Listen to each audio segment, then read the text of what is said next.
a Baixada, como lembrou, no horário de forma então, de se agendar. Então, não é possível ocupar de forma racional, mas sempre relegado a segundo plano, com custos enormes para o país, inclusive custos sociais.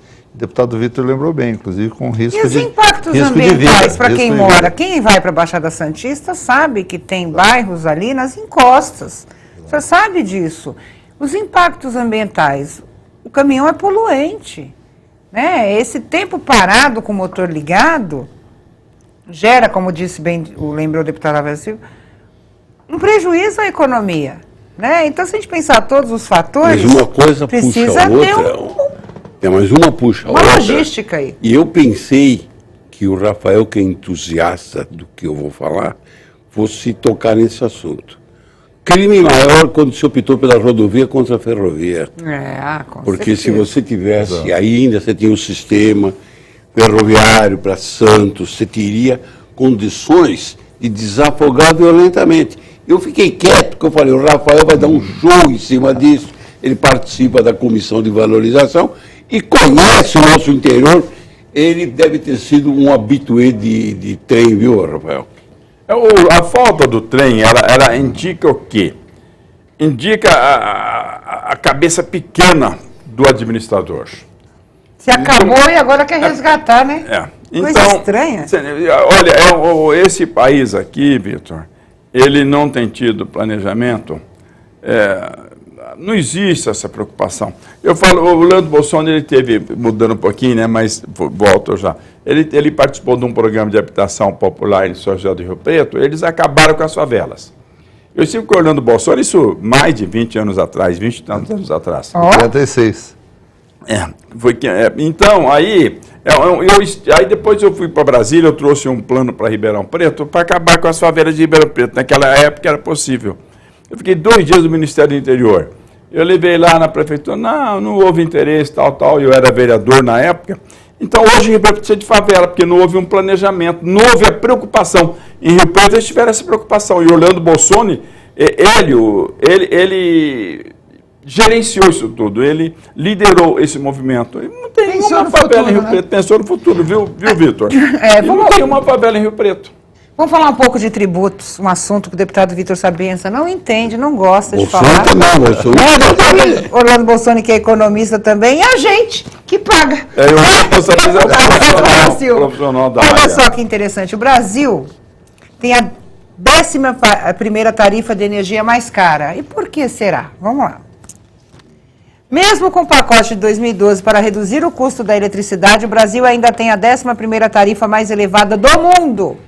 Mostra o levantamento da Federação das Indústrias do Rio de Janeiro, Firjan.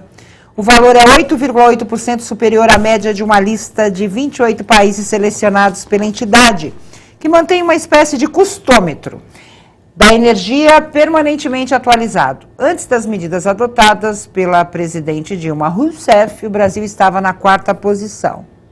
Se 2 tributos fossem cortados, já vou entrar nessa questão, PIS/COFINS e ICMS, um tributo federal e um tributo estadual, as tarifas poderiam ter uma redução de 10%, deputado Vitor Sabença.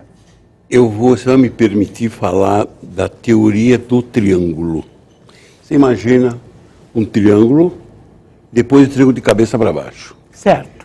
Ele, na posição horizontal, vertical, você tem embaixo muitos contribuintes, em cima pouco pagador. Ao contrário, bastante contribuinte e um só pagador. Entendi. Muito bem. O que acontece?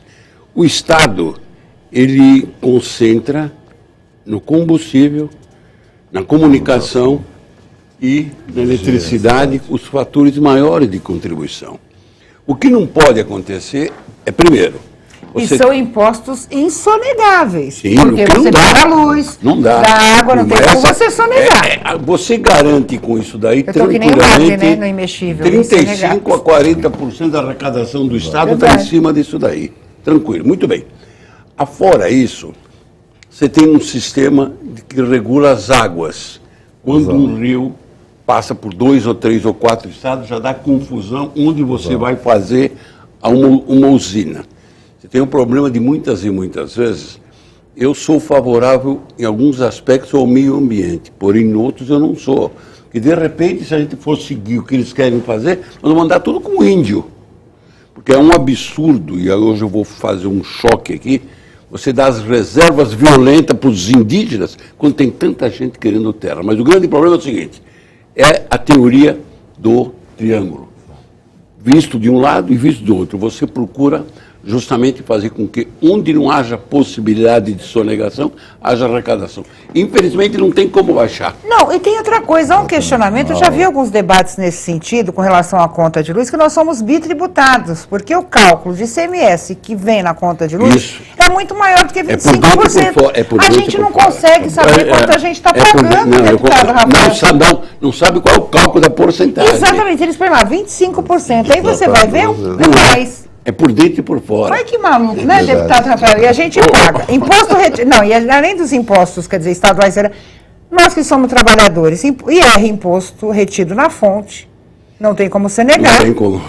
Né? E os tributos dos serviços essenciais que a gente tem que utilizar, só se a gente fizer gato por aí, o que é errado, né?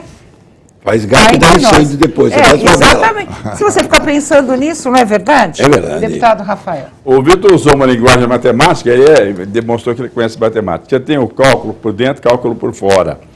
Então, se você joga 25 por fora, corresponde a 33,33 por dentro. Então, se você 33% mais ou menos deve chegar. Não, mas deve mais ou menos, não, mas é. Então, você joga isso daí. Sobre o valor da energia, 33, e por fora vai dar 25, entendeu? Então, a energia que custaria 75, você joga 33,33, você tem 25, somado 75 vai para 100. Aí, se você jogar o cálculo por fora, 25%, 25 é 25%. Por dentro, 25 sobre o custo, o preço primário, é 33,33. Não, e tem aquela coisa, tinha um personagem que falava assim, estou cansado de ser enganado, não é, deputado Bolsonaro? E a gente não tem informação clara. E o pior, muita gente não sabe quanto paga de imposto, ou quanto paga de taxa de contribuição, qualquer nome que dê aí aos tributos que a gente tem. Primeiro, hoje é uma aula que eu estou tendo aqui com o deputado Vitor e o deputado Rafael. Fico muito feliz, o que é o conhecimento e a experiência. E agora, veja também essa questão da informação. Normalmente, nos países mais desenvolvidos, a informação do tributo ela é muito, muito clara. Então, é muito clara. Se a pessoa viajar para Nova York, ela vai ver que lá é 9%.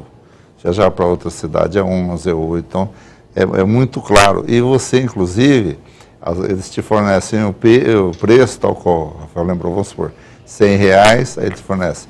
O produto custa 100. A taxa. Então você vai pagar, tax, você vai pagar 109. Eu acho que nós teríamos que evoluir para essa posição no Brasil, no sentido de conhecer quem paga os tributos, e também voltar ao tema que o deputado Vitor Sapiens lembrou bem.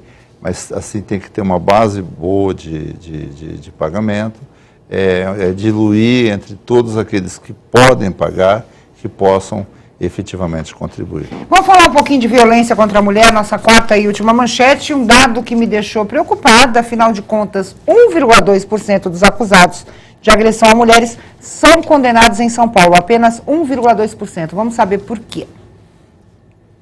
São raros os casos em que agressores de mulheres acabam punidos na justiça. De cada 100 processos analisados pelo Tribunal de Justiça de São Paulo, 12 resultam em condenação. Apontam dados do relatório final da CPI da violência contra a mulher no Brasil do Congresso Nacional, aprovado no segundo semestre do ano passado. Fala-se o seguinte, deputado Rafael: morosidade dos processos, a mulher que desiste no meio do caminho, né, vamos dizer assim, de processar o agressor, né, porque é marido, companheiro, ama, volta para casa, apanha de novo, né, pai dos filhos. Então, complicado isso, né? Por isso que a gente vê o seguinte, muita mulher desistindo de ir à delegacia fazer um boletim de ocorrência em caso de agressão. Eu entendo que o poder público deveria agir fora da vontade da mulher. Vontade ou não, existe o fato que foi registrado, foi documentado. ação do poder público, ação do judiciário, ação da polícia. Ah, mas a mulher não quer que a ação prossiga. Não, não tem vontade própria Quer dizer, dela. compulsório? É a vontade do Deveria ser Estado. compulsório? Deveria ser, é o correto. O Thomas Hobbes, né, que foi um dos iniciadores dentro da filosofia desse pensamento de que o Estado deve falar em defesa das pessoas, quer dizer, não as pessoas falar em defesa das próprias razões, mas o Estado, quer dizer, a estrutura governamental, a estrutura policial, a estrutura jurídica, isso tem que funcionar em favor da pessoa, né, e contra a pessoa, para que não haja esse tipo de agressão. Agora, em Osasco, o sujeito espancou a mulher, Sim. quase matou a mulher, e depois o desespero veio e pulou lá do 13º andar com um garotinho de 6 anos. Quer dizer, agora isso daí tudo também forma uma cultura, viu? A cultura brasileira, ela chegou a esse ponto de que vale a pena a pessoa transgredir, cometer atos criminosos. Infelizmente, eu acho que esse país tem que ser repensado. A questão da impunidade, né? A gente vê também, essa matéria traz uma entrevista muito interessante com a Luísa Nagib Beluf, que é ex-procuradora do Ministério Público de São Paulo. Ela diz o seguinte, que também há casos de erros de polícia, da polícia e da justiça. Ela dá como exemplo o caso da Elisa Samúdio, que foi assassinada pelo ex-goleiro do Flamengo, o goleiro Bruno, que pediu uma medida preventiva e não conseguiu. Acabou sendo morta, deputado Vitor Sapenza. Aí está um erro. Dentro desse quadro, eu vou me permitir avançar um pouco mais na linha do Rafael. Eu entendo que todas essas agressões são consequências de alguns programas, principalmente algumas novelas, que se mostram e que, de repente, a agressão é válida, o mal-estar familiar é válido. Eu não sou puritano, mas quando... e não acompanho televisão. De repente, eu vejo algumas cenas de televisão, eu entendo que existe alguma orquestração. Existe uma orquestração. Eu vou me atrever. Eu sou homossexual, eu gostaria que os outros fossem. Eu sou lésbica, eu gostaria que os outros fossem.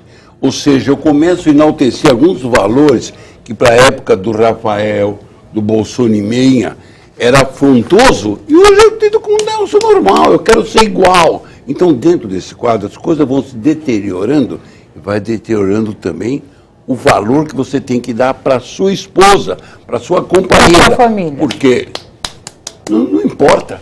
Eu vejo algumas discussões sobre banalização da violência. Banalização. E a gente vê isso não só em novela, deputado Rafael. Mas a novela teu filho está vendo. A gente vê tá muito nesses jornais policiais, coisas sendo vistas naturalmente, deputado Orlando Bolsonaro, encaradas de forma natural.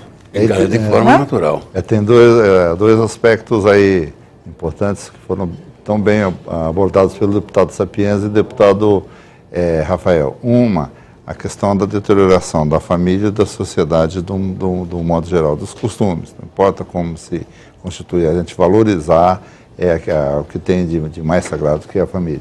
E segundo, a questão da impunidade, que bem lembrou o deputado Rafael Silva. Veja, se de cada 100 apenas 1,2, as coisas não estão muito boas, não.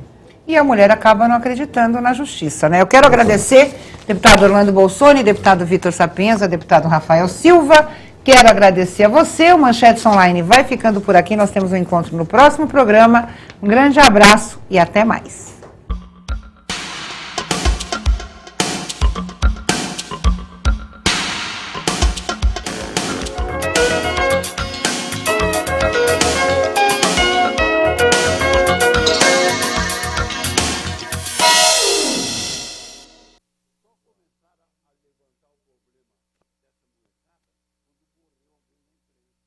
Há 10 anos